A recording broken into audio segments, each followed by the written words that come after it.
Aujourd'hui, je vous emmène dans l'atelier où je travaille. Je vais retrouver Christian Mangin, mon professeur.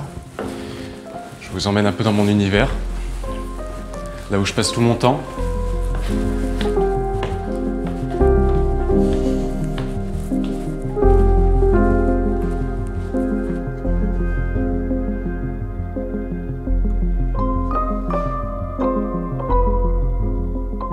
Je suis dans une période où je suis très intéressé par... J'ai fait beaucoup de paysages avant, et je voulais beaucoup m'intéresser à l'anatomie, parce que c'est quand même quelque chose que je trouve absolument magnifique dans l'art, tout simplement, dans la peinture.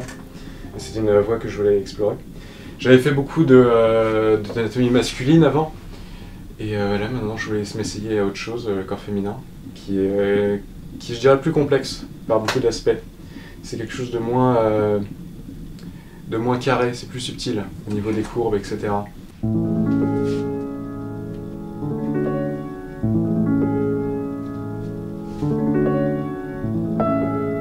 La peinture à l'huile, c'est la Rolls-Royce de tous les médiums. Ah ouais, mais c'est la plus longue à maîtriser de très très loin. Ouais.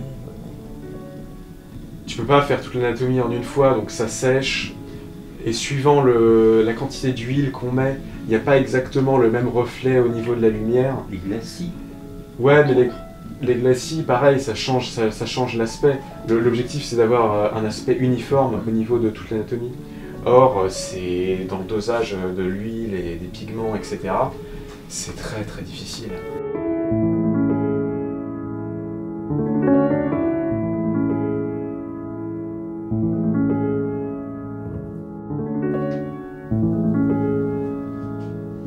Alors c'est bien là, mais je sais pas si tu te souviens là, je t'avais dit pour faire une bouche de 3/4. D'autant plus là, c'est plus qu'un 3/4. Ouais, il y a un petit problème avec la bouche. Faudrait que je alors, un petit peu. Ouais, attends, je te fais un petit rappel là. Tu vois, je le schéma comme ça.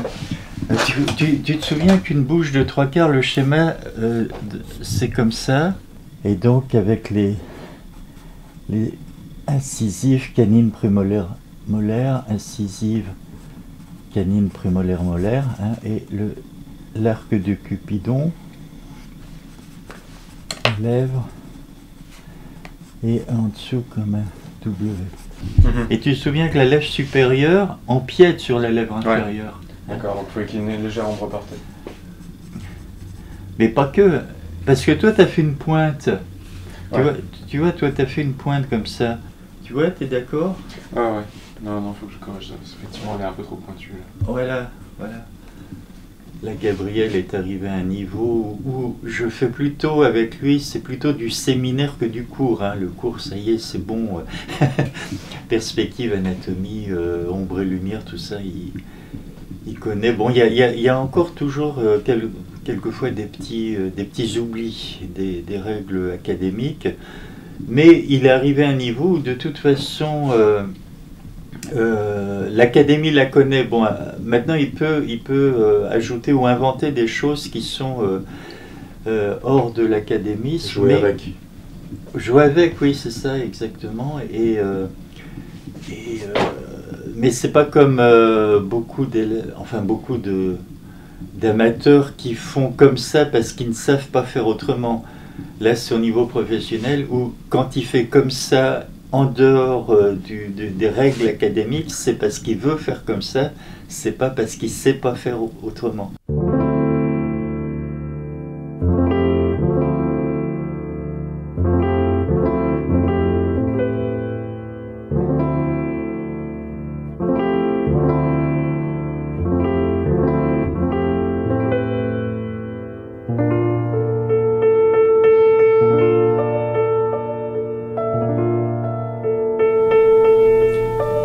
Ça va, t'as assez de lumière? Ouais, mais ça marche. La lumière du jour suffit. Je suis inscrit en licence de philo, parce que je trouvais que la philosophie c'était quand même ce qui se rapprochait le plus de la peinture, outre l'histoire de l'art, etc. Parce que finalement la philosophie c'est juste l'aspect théorique de la peinture, c'est la réflexion sur les mêmes choses. C'est juste la philosophie, ça consiste à analyser en quelque sorte la partie métaphysique du monde. Et la peinture, ça consiste à mettre en forme cette analyse, ces sentiments qu'on veut présenter, cette histoire qu'on veut raconter, ce qu'on veut mettre en valeur. En quelque sorte, c'est ça, parce que c'est ça l'intérêt, c'est de montrer aux gens ce que le quotidien leur montre pas vraiment. Voir la beauté là où le quotidien la cache en quelque sorte. Il n'y a pas d'intérêt artistique. Au demeurant, tu te souviens quand même que tu n'as que 18 ans. Gabriel a tellement d'avance que la suite est prometteuse. Enfin bon, moi j'espère que je mise sur lui. J'espère qu'on en parlera comme étant peut-être l'un des grands maîtres du XXIe siècle. Mais c'est vrai qu'il est extrêmement perfectionniste, ce qui est rare aussi. Et il a la patience qui va avec. Parce qu'il y a des gens qui sont perfectionnistes mais qui n'ont pas la patience, parce qu'il faut énormément de patience.